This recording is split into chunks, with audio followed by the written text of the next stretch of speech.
guys, and welcome to another setup of my bullet journal. This time we're going to be setting up September's whole monthly spread.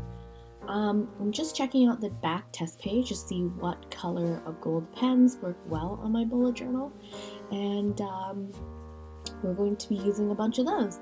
So of course September's theme is gold. Normally at least for this bullet journal, I've been doing color themes rather than like actual themes. And for the month of September, it is going to be gold. So I used a Kelly Creates brush marker to do this letter S. And then I kind of had like an Art Deco-y theme in my mind for this. It's kind of like a window frame almost, but it didn't quite turn out the way I wanted it to, but c'est la vie. So I'm just using a Pentel gold marker for this one, and then yeah, that's it. I called it a day because I just couldn't look at it anymore.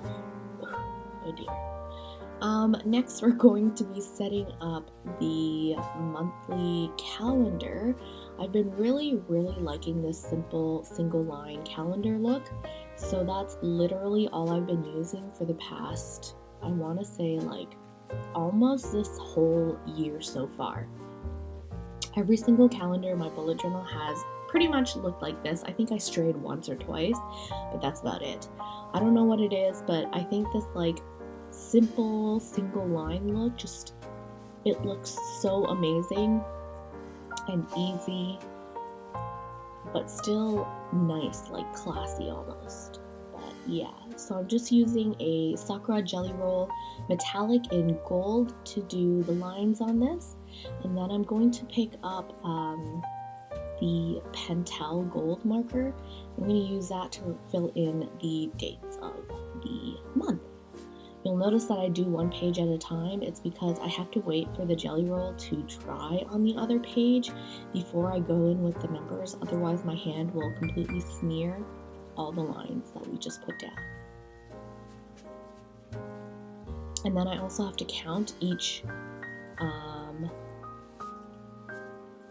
dot grid so I know exactly where to put the numbers. Then I'm going to be going in with the Sakura metallic jelly roll in, I think this one's copper, and I'm just going to be using that to fill out the days of the week, but in the simple 3-letter style, as I didn't want to write out the full dates, and it actually looked cuter this way, I think, anyways. And we're going to move on to the next spread. This month is super simple, so you'll notice that I didn't even write down the month in that page, or in that spread. And also, I just want to apologize for how dark this section of the video coming up is going to be. I didn't realize that the lighting was this dark. I'm using natural lighting, so you'll notice like now the sun fades in and out, and I hadn't realized that it had been that dark. We're just going to be setting up the expenses and the schedule page at this point. And I kept it pretty simple for these as well. Like I said earlier, September is all about simplicity for me. School is starting again. I decided to go back to school this semester, so I really needed to set up my September bullet journal spreads. And so we have expenses on one side, which I've already lost track of, how terrible. And then I'm doing my schedule spread on the other side. This helps me to keep track of my school schedule, especially at the beginning when I don't quite know my schedule that well yet. So this just helps me keep track of where I need to be and what classes I have on what days. However, because of the pandemic, most of my classes are online at the moment, so I don't really need this as much, but I still like having it.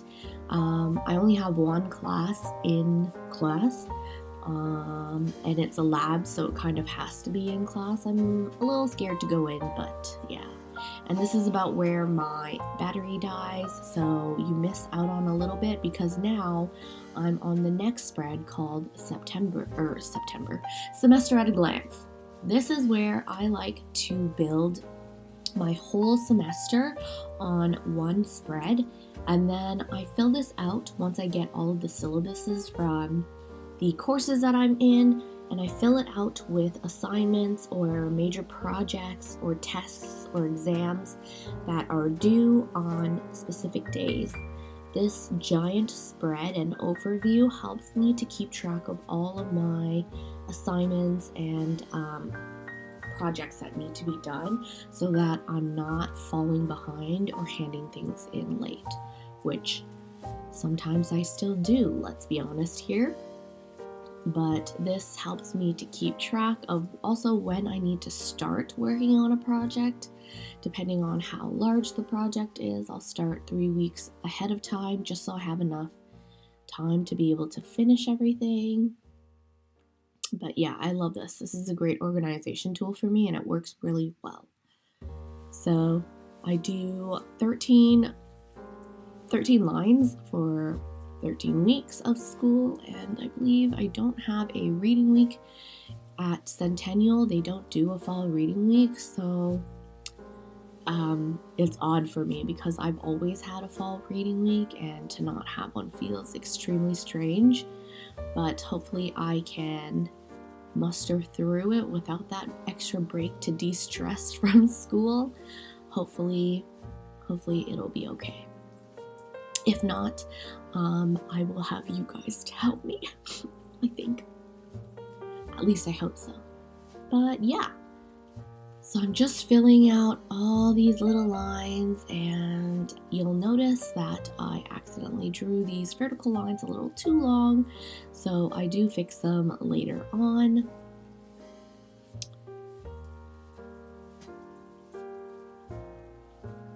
With a black marker.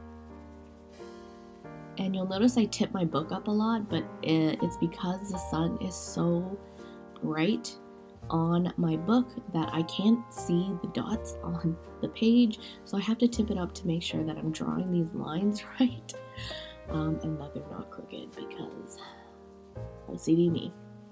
So I use this black marker to try and cover up the ends here that I messed up on, but with the, you do have to keep in mind with the metallic jelly rolls, the metallicness still pops through the black, so it doesn't completely cover it, unfortunately. If you do have like a flat matte pen or color on your book, it does cover it very well. It's just that the jelly rolls are metallic, so that metallic sheen kind of shines through. So on the sides here, I'm just filling out what like week of school it is, so week 1, 2, 3, 4, etc.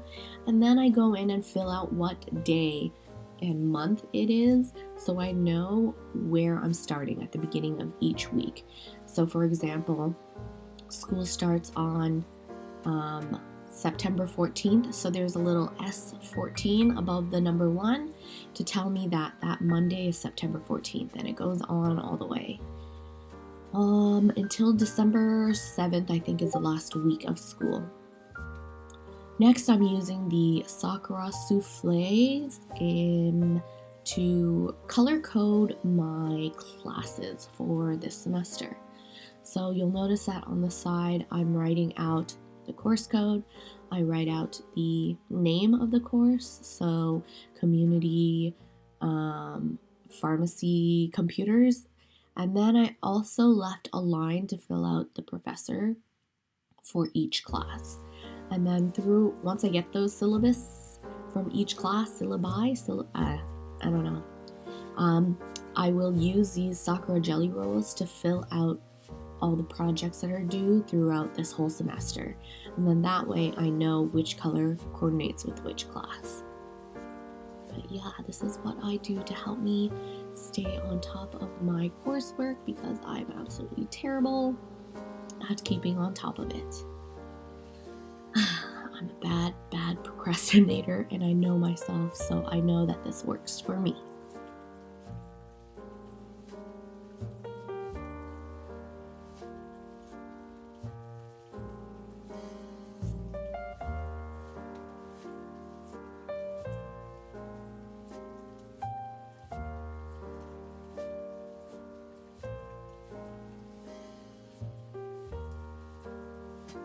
Now we're moving on to the next spread, which is super simple. It's just a brain dump page, so I literally just write brain dump and then that's it, because yeah.